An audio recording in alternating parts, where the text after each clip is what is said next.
오늘 말씀의 제목은 하나님을 오해했습니다입니다. 하나님을 오해했습니다. 질문 하나 던지겠습니다. 어떤 장로인 외과 의사 선생님이 있습니다. 이분은 새벽 예배를 한 번도 빠지지 않으시고 또 주일 예배도 평생 빠진 적이 없습니다. 주일에도 늦게까지 교회 봉사하느라고 저녁 무렵에야 집으로 돌아가곤 합니다. 그래서 목회자뿐만이 아니라 성도들도 신뢰하고 좋아하는 그런 분이셨습니다. 또 다른 한 분이 있습니다. 이분은 시장에서 작은 구멍가게를 운영하시는 분입니다. 하루 종일 일하시느라 새벽 예배에 나갈 시간이 없습니다. 토요일까지 일하시다 보니까 주일에도 오전 예배만 드리고 나머지 시간은 집에서 쉬시는 분입니다. 누가 과연 천국에 갔을까요? 천국에 갔더니 시장에서 작은 구멍가게를 운영하시는 분이 계셨습니다. 그런데 그렇게 열심히 교회 봉사하던 외과의사 장로님은 안 보이셨습니다. 사람들이 천국과 지옥에 가면 항상 놀라게 된다고 합니다. 물론 우리가 그 이야기를 들을 수는 없지만 그런 이야기가 있다고 합니다. 천국에서는 아니 이 사람이 하면서 놀랍고 지옥에서는 아니 이 사람도 하면서 놀란다고 합니다. 이 두 사람의 운명을 가른 것은 과연 무엇일까요? 그저 믿음이 부족해서일까요? 많은 그리스도인들이 가장 오해하고 있는 교리가 한 가지 있습니다. 그것은 바로 이신칭의입니다. 믿음으로 의롭게 된다. 믿음으로 우리가 구원을 얻는다라는 의미입니다. 구원은 행위가 아닌 오직 믿음으로 구원을 얻는다고 여기는 것입니다. 그래서 구원 뒤에는 이제는 행위로 상급을 쌓는 일만 남아있다고 여깁니다. 그래서 심지어 어떤 분들은 열심히 상급을 이 땅에서 쌓은 사람들은 스카이캐슬에서 살고 상급이 쌓이지 않은 사람들은 개털 모자를 쓰고 다리 밑에서 산다고 거지처럼 산다고 믿기도 합니다. 과연 천국의 그 다리 밑이 천국일지는 모르겠지만 말입니다. 그러나 성경은 결코 그렇게 말하지 않습니다. 분명 구원은 믿음에서 시작합니다. 그러나 결코 그 구원은 우리가 처음 믿을 때 그 얻었던 그 구원은 완전하거나 완성된 상태는 아닙니다. 구원은 반드시 삶으로 증명해 나가는 과정이 필요합니다. 만약 구원의 열매를 그 과정 가운데 구원의 열매를 맺지 못한다면 그 믿음은 죽은 믿음이기 때문에 결코 구원받았다고 말할 수 없습니다. 하나님이 우리를 구원하시는 것은 우리의 고백 때문이 아닙니다. 제가 하나님을 믿습니다 하는 그런 고백 때문에 하나님이 우리를 구원하시는 게 아닙니다. 오직 하나님의 은혜로 우리가 구원받아 그 결과로서 하나님의 백성답게 살아가는 것일 뿐입니다. 그러므로 하나님이 진짜 원하시는 것은 우리의 고백 그 자체가 아니라 우리의 삶입니다. 삶. 그래서 아무리 교회를 열심히 다녀도 아무리 예배를 많이 드리고 아무리 교회 봉사를 많이 하고 믿음의 고백을 아무리 많이 하더라도 삶이 그 믿음을 증명하지 못하면 구원받지 못합니다. 오늘 우리가 볼 아모스서 4장 4절부터 13절은 우리에게 하나님이 무엇을 원하시며 그리고 참된 믿음이 무엇인지 우리에게 가르쳐 줍니다. 오늘 말씀은 굉장히 충격적인 선언으로 시작됩니다. 아모스서 4장 4절부터 5절입니다. 너희는 베델로 몰려가서 죄를 지어라. 길갈로 들어가서 더욱더 죄를 지어라. 아침마다 희생 제물을 바치고 사흘마다 11조를 바쳐보아라. 또 누룩 넣은 빵을 감사 제물로 불살라 바치고 큰 소리로 알리면서 자원 제물을 드려보아라. 이스라엘 자손아, 바로 이런 것들이 너희가 좋아하는 것이 아니냐. 주 하나님이 하신 말씀이다. 여기서 베델과 길갈은 그 당시 제사의 중심지입니다. 그들의 예배의 중심지입니다. 이곳에서 사람들이 모여 제사와 예배를 드렸던 것입니다. 그런데 하나님은 그곳에 가서 그들에게 죄를 지으라고 말씀하십니다. 어떻게 하나님이 죄를 지으라고 말씀하실 수 있을까요? 그리고 아침마다 희생 제물을 바치고 사흘마다 11조를 바치는 게 왜 죄입니까? 매우 경건하고 헌신적인 행동이라고 볼 수 있습니다. 아침마다 제사를 드린다는 것은 새벽 예배를 매일마다 드리는 것을 의미합니다. 11조를 한 달도 아닌 사흘마다 바친다면 이건 엄청난 열심인 것이죠. 감사제물, 자원제물 모두 정성과 헌신의 표시입니다. 이게 왜 죄입니까? 혹시 정성이나 그 마음이 부족해서 하나님이 화가 나신 것일까요? 그러니까 그냥 아유 드려라, 네 마음대로 드려라 뭐 이런 의미일까요? 아니면 이것이 그냥 어떤 형식적인 예배이기 때문에 그런 것일까요?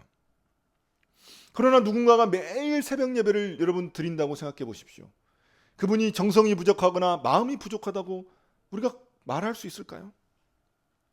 매일 헌금을 드리고 매일 11조를 막 드리는 그런 사람이 있다고 치면 그 사람의 정성이 부족하다고, 마음이 부족하다고 말할 수 있을까요?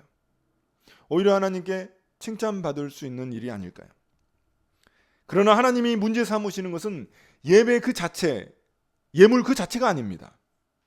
혹은 예배의 방법이 잘못되어 죄를 짓게 된다는 그런 말도 아닙니다. 그들의 정성이나 마음이 부족해서 그런 것도 아닙니다. 우리가 그 단서를 찾으려면 4절 뒷부분에 나와 있습니다. 하나님은 뭐라고 하시냐면 너희가 좋아하는 것이 아니냐라고 말씀하십니다. 너희가, 주어가 하나님이 아니라 백성들입니다. 너희입니다. 너희.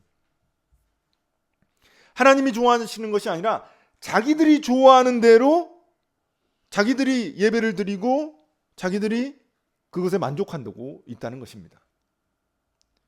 결국 그들의 문제는 예배 그 자체가 문제가 아니고 예물 그 자체가 문제가 아닙니다. 그들 자체가 문제인 것입니다. 그들 자체가. 그들이 드리는 예배를 하나님이 받으시지 않는다는 의미입니다. 그들 자체가 문제이기 때문에 그들이 드리는 어떠한 예배나 헌신도 의미가 없는 것입니다. 오히려 하나님께 죄를 더하는 꼴이 되고 맙니다.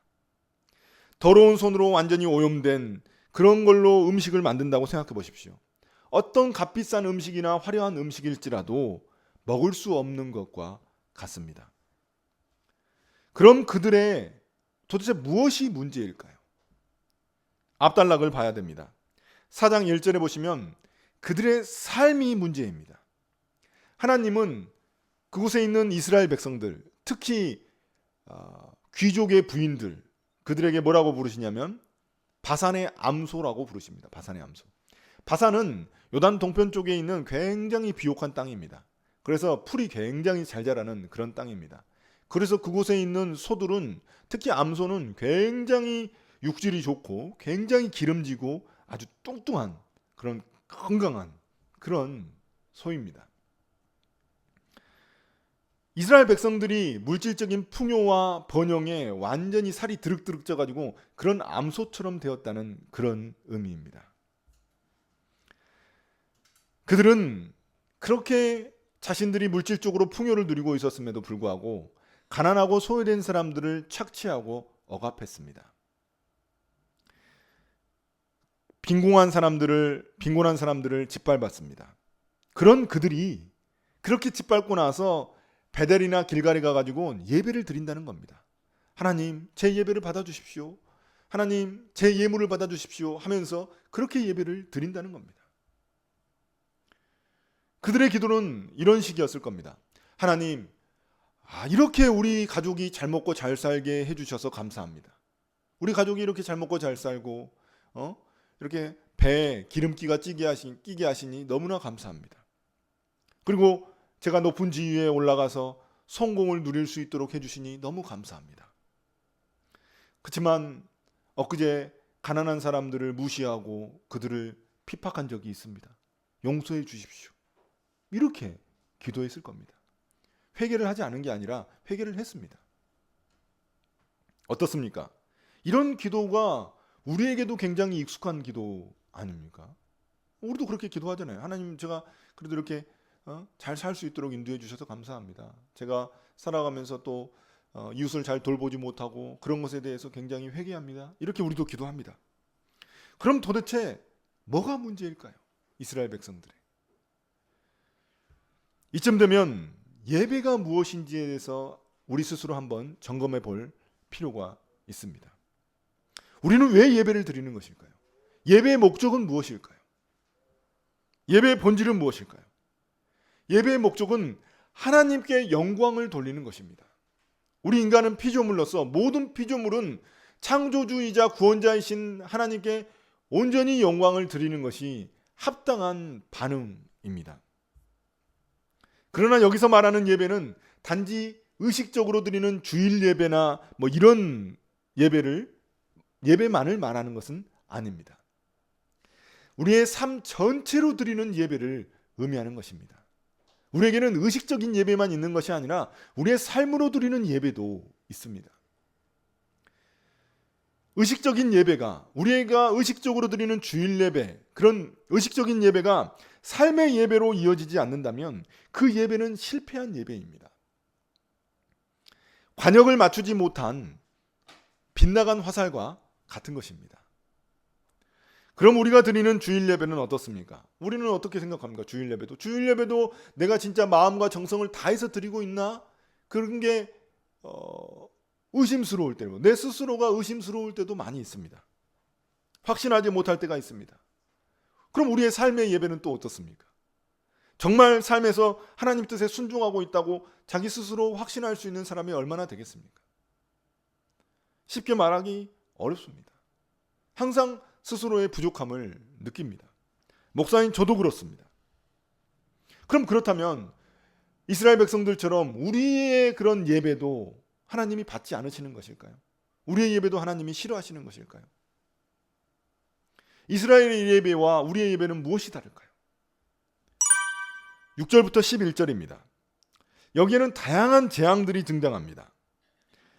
이 재앙들을 보내셔가지고는 하나님이 이스라엘 백성들에게 경고하시는 것입니다. 재앙이라는 것은 평소에 계속 일어나면 그게 재앙이 아니죠. 재앙은 갑자기 일어나기 때문에 재앙인 것이죠. 이 재앙들을 통해 그들이 돌이킬 수 있는 하나님이 기회를 주신 것입니다. 첫 번째는 먹거리를 떨어지게 만드십니다. 잘 먹고 잘 살던 사람에게 갑자기 기근이 닥친 겁니다. 우리로 따지자면 갑자기 직장에서 잘리거나 이런 상황이 벌어진 것이죠. 이런 일이 갑자기 일어나면 우리도 보통 내가 뭔가 잘못했나? 하나님 앞에서 뭔가 잘못했나? 이런 생각이 들죠. 이스라엘 백성들에게도 하나님이 기근을 주셔가지고 그들이 깨달을 수 있도록 하신 것입니다. 그런데 그들은 깨닫지 못합니다. 두 번째는 추수를 앞두고 비를 내려주시지 않습니다. 이스라엘 땅은 천수답이라고 드립니다. 하늘천, 물수 해서 하늘에서 비가 내리지 않고서는 농사를 지을 수 없는 땅이 바로 이스라엘 땅입니다. 그런데 매번 비가 그렇게 늦은 비와 이른 비와 늦은 비가 항상 이 이스라엘 땅을 적쳤는데 갑자기 추수 전에 늦은 비가 오지 않은 것입니다. 그러면 어떤 생각이 들까요? 왜 오지 않지? 우리가 뭔가를 잘못했나? 이렇게 돌이켜야 되잖아요. 근데 그들은 돌이키지 않습니다. 세 번째, 이제 병충해를 하나님이 보내십니다. 병충해를 보내가지고 입마른 병, 깐부기병, 메뚜기 등을 보내가지고 한 해 농사를 망치게 만드십니다. 농사가 잘 되다가 한 해 농사가 망치게 되면은 어떤 생각이 들겠습니까? 도대체 내가 뭔가를 잘못한가? 이런 생각이 들어야 되잖아요. 우리 삶에 뭔가 문제가 꼬이거나 뭔가가 일이 잘 안 풀리고 그러면은 그것에 대해서 뭔가 생각해야 되잖아요. 그런데 이스라엘 백성들은 그럼에도 불구하고 또 깨닫지 못합니다. 그래서 하나님이 네 번째로 전염병과 전쟁도 보내십니다. 그 앞에서 일어난 일들은 자연적인 재앙이잖아요. 비가 내리지 않고 병충해가 생기고 기근이 들고 이거 다 자연재해입니다. 그런데 전염병과 전쟁은 구약에서 3대 최악의 재앙으로 여기는 것들 중에 대표적인 것들입니다. 전염병, 전쟁. 전쟁이 일어나면 반드시 전염병이 또 일어나게 되어 있습니다. 전쟁이 일어나서 수많은 젊은이들이 죽고 말들이 약탈을 당합니다. 전염병도 생겨서 그 동네는 완전히 죽음의 냄새가 가득합니다. 그러면은 어느 정도 깨달아야 되잖아요. 하나님, 이런 일이 왜 일어났습니까? 왜 이런 비참한 상황이 벌어졌습니까? 우리 우리가 깨달을 수 있도록 인도해 주십시오. 우리가 깨닫기를 원합니다. 이렇게 기도해야 되는데 그들은 또한 깨닫지를 못합니다. 그래서 마지막으로 하나님이 이번에는 소돔과 고모라의 심판을 그 땅 가운데 보냅니다. 거의 이제 멸망 직전까지 간 거죠. 재앙이 심해져 가지고 이제 완전히 그 절정에 이른 겁니다. 소돔과 고모라 땅은 이스라엘에서 가장 최악의 심판으로 여겨지는 그런 재앙입니다. 불을 보내가지고 완전히 소돔과 고모라 땅이 불바다가 되게 만드셨습니다.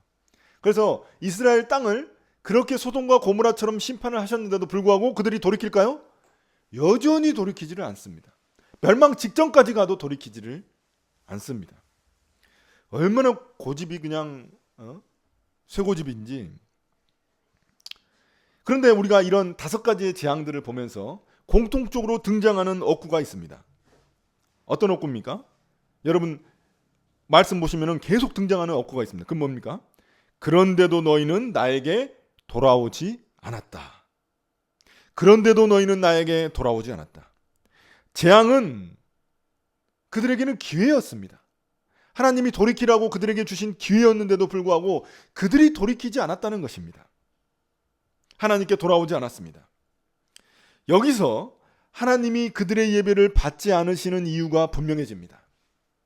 그들이 단지 죄를 지었기 때문에 하나님이 그들의 예배를 받으시지 않으신 게 아닙니다. 수많은 기회를 주었는데도 불구하고 그들이 돌이키지 않았기 때문에 하나님이 그들의 예배를 받지 않으신 것입니다. 그들은 눈과 귀를 가리고 여전히 하나님께 돌아오지 않았습니다. 입으로는 회개합니다. 그러나 실제 삶은 아무런 변화가 없는 것입니다. 회개는 그들의 죄책감을 털어내는데 그냥 도구로 쓰이고 있는 것입니다. 그럼 우리의 예배는 어떻습니까? 우리의 예배를 한번 살펴봐야 합니다. 하나님은 우리에게 말씀하십니다. 우리의 삶이 온전하지 않다고 해서 하나님이 우리의 예배를 받지 않으시는 게 아닙니다. 내가 죄 가운데 넘어져서 하나님이 나의 예배를 받지 않으시는 게 아닙니다. 중요한 건 우리 가운데 참된 회개가 있느냐 하는 것입니다. 우리가 회개를 하면서 삶에서 아무런 변화가 없다면, 내 행동을 돌이키지 않는다면 그것은 참된 회개라고 말할 수가 없습니다. 하나님이 그렇게 계속해서 돌이키지 않을 때에는 하나님이 우리의 예배를 받지 않으신다는 것입니다. 하나님은 다양한 방법으로 우리에게 그분의 뜻을 드러내십니다. 그것이 말씀과 기도, 예배일 수도 있고 또한 고난일 수도 있습니다. 이러한 수단들을 통해 우리는 우리의 삶을 돌아보게 됩니다. 그것이 마치 거울처럼 내가 뭔가 잘못된 것이 있나 하고 돌아보게 만든다는 것입니다. 내 삶에 어떤 무너진 영역, 또 죄가 틈을 탄 영역이 있는지를 다시금 돌아보게 되는 것입니다. 오늘 예배를 통해 여러분은 어떤 생각을 하십니까? 내가 무너진 영역이 어디 있는가? 내가 죄의 틈이 타고 있는 부분이 어디 있는가 살펴보고 계십니까? 죄에서 돌이키지 않기 때문에 문제가 되는 것입니다. 진정한 회개가 없이 하나님은 우리의 예배를 받지 않으십니다. 그럼 왜 이스라엘 백성들은 그렇게 수차례 재앙을 겪으면서도 깨닫지 못하는 것일까요? 왜 하나님께 돌아오지 않는 것일까요? 놀랍게도 그 이유는 그들이 제사, 예배를 드리고 있었기 때문입니다. 그들이 그냥 제사나 예배를 드리고 있지 않았다면 깨달았을지 모르지만 계속 그거를 드리고 있었기 때문에 오히려 더 깨닫지를 못했다는 것입니다. 그들은 착각에 빠진 것입니다. 내가 이렇게 예배를 드리고 있는데, 내가 이렇게 기도하고 있고, 내가 이렇게 회개하고 있는데 무슨 일이 일어날 것인가 깨닫지 못한 것입니다. 여러분, 이것을 비유로 설명해 보겠습니다. 음식이 상하기 가장 좋은 곳이 어디일까요? 음식이 상하기 가장 좋은 곳. 덥고 습한 곳이라고 말할지 모릅니다. 그런데 정답은 어디일까요?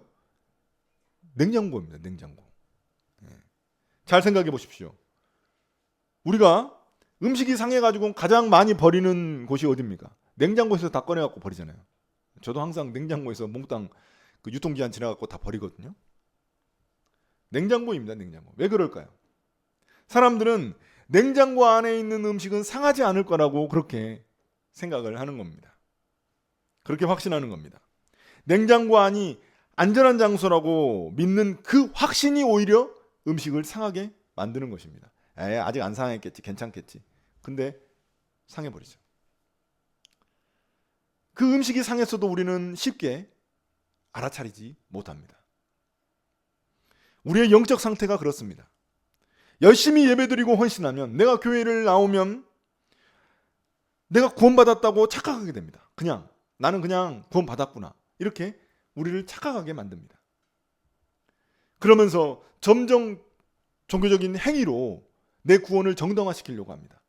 내가 구원받았다고 그냥 점점 더 확신을 쌓아가는 것입니다. 그래서 스스로 그 열심에 취해가지고 스스로 만족하게 된다는 것입니다. 결국 내 삶은 어떻게 됐든 간에, 내가 어떻게 살든 간에, 내가 이렇게 종교적인 행위를 하는 한 내 구원은 보장되어 있다고 믿는 것입니다. 그러나 이런 잘못된 믿음은 우리를 하나님에게서 점점 더 멀어지게 만듭니다. 물론 열심히 예배드리고 헌신한다고 해서 그것 자체가 문제인 것은 아닙니다.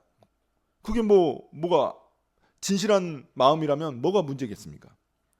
그런데 그 진실한 마음, 정성을 증명하는 것이 바로 우리의 삶이라는 것입니다. 그러므로 삶의 진실함과 변화가 없는 그 어떠한 예배도 무의미합니다. 단순한 종교적 행위에 불과합니다. 실제 삶에서 돌이키지 않는다면 그 예배는 오히려 하나님을 거역하는 행위가 됩니다. 하나님이 원하시는 것은 삶인데 우리는 계속 예배만 드리고 종교적인 행위만 하고 있는 것입니다. 그러나 이스라엘 백성들이 끝까지 돌이키지 않는다면 과연 어떻게 될까요? 12절 13절입니다. 하나님은 그들에게 최후 통첩을 날리십니다. 아무리 경고해도 말을 듣지 않으니 하나님이 직접 나서서 심판하시겠다는 것입니다. 엄청난 재앙이 그들에게 닥쳐올 것입니다. 이스라엘에게 그것은 무엇일까요? 엄청난 재앙은 무엇일까요?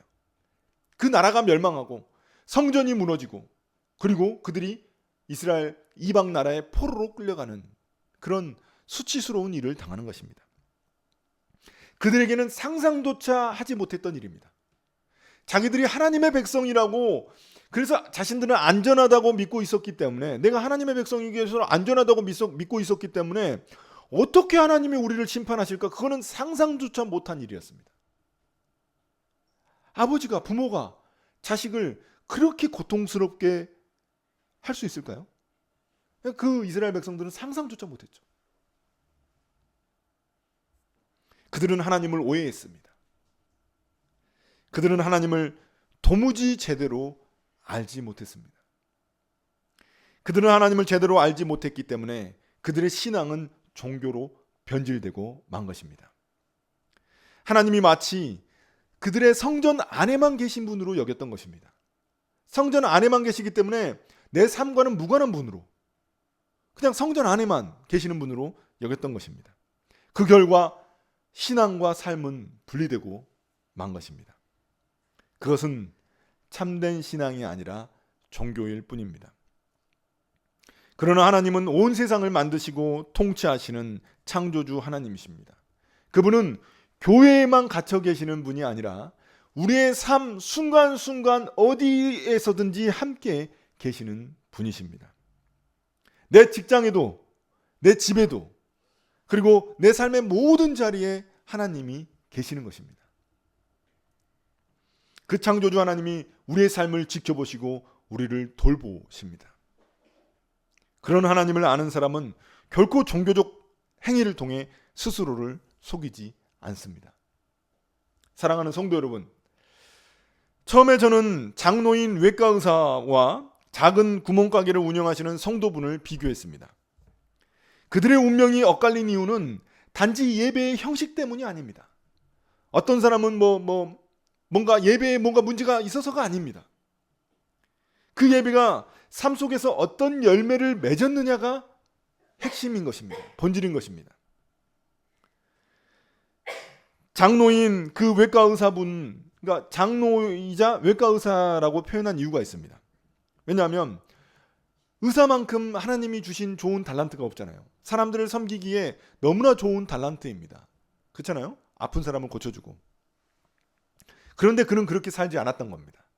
알고 봤더니 그의 삶은, 그는 돌팔이 의사였습니다. 그리고 그는 더 많은 돈을 뜯어내기 위해 환자들을 속였습니다. 교회에서는 존경받는 사람이었지만 그는 지옥에 떨어지고 말았습니다. 반면 시장에서 장사하시는 분은 예배를 많이 드릴 수도 없는 그런 처지입니다. 그러나 그는 평생 정직하게 장사하시는 분이셨습니다. 사람들은 잘 알지 못하지만 빵과 과자를 정기적으로 또 가난하고 소외된 사람에게 보내는 그런 분이셨습니다. 하나님은 그 모든 것을 알고 계셨던 것입니다. 과거 한국교회는 가난한 자들의 교회였습니다. 60년대, 70년대 때 한국교회는 가난한 자들이 위로받고 그들의 눈물을 씻어주고 그런 꿈과 소망을 품을 수 있는 그런 곳이 한국교회였습니다. 그러나 지금 한국교회는 어떻습니까? 예배는 넘쳐납니다. 예배는 너무나 화려하죠. 대형교회 가면은 그 화려한 예배를 볼 수 있습니다. 큰 스크린에 엄청난 그 오케스트라의 연주와 수많은 사람들이 찬양하는 그 찬양과 전문 그 성악가들의 음악을 들을 수 있습니다. 그러나 그렇게 많은 예배, 화려한 예배가 있지만 우리의 그 예배의 열매는 어떻습니까? 너무나 빈약하고 너무나 황폐합니다. 이신칭의라는 그 교리에 갇혀서 삶은 무시되고 말았던 것입니다. 그 결과 교회가 세상을 걱정하는 것이 아니라 세상이 교회를 걱정하는 시대가 되고 말았습니다. 삶이 없는 예배는 무의미합니다.